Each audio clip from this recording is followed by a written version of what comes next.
Donc, je remercie à nouveau les rapporteurs pour le rapport riche et très pertinent.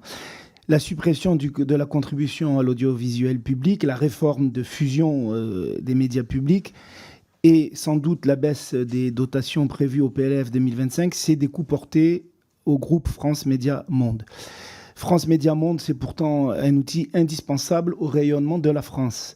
Ces 3 médias émettent en 21 langues, ça a été rapporté dans le monde entier, 255 millions de contacts hebdomadaires. Les résultats sont positifs en termes d'audience, d'empreinte numérique, mais aussi le déploiement de la chaîne qui a progressé ces 5 dernières années et les projets innovants, tout cela, vous l'avez rappelé.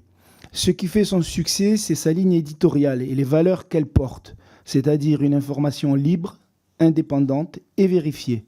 Elle permet le pluralisme et lutte contre la désinformation grâce à des centaines de journalistes présents sur les 5 continents.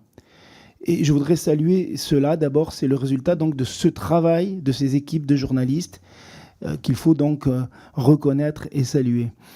La redéfinition de la gouvernance du groupe et l'incertitude financière risquent de remettre en cause la qualité de ce travail. Donc nous nous opposons pour ces raisons à l'intégration de France Médias Monde au sein d'une entité fusionnée, comme les rapporteurs. Je n'insiste pas sur ce point. Comme nous nous opposons à une budgétisation sèche de France Médias Monde. Une telle dépendance financière à l'égard de l'État risque d'affecter la capacité du groupe à respecter les objectifs du COM 2024-2028. C'est donc à la fois la stabilité financière, l'indépendance éditoriale et la réputation de France Médias Monde qui sont compromises.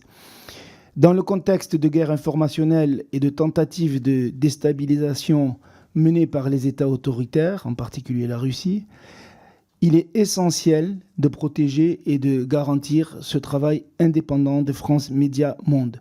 Et cela, vous l'avez dit aussi, ça passe par un système de financement pérenne et stable. Et donc par un financement par recette plutôt que par crédit budgétaire. Et donc une question évidemment revient à l'esprit. N'était-il finalement pas plus simple de conserver la contribution à l'audiovisuel public ?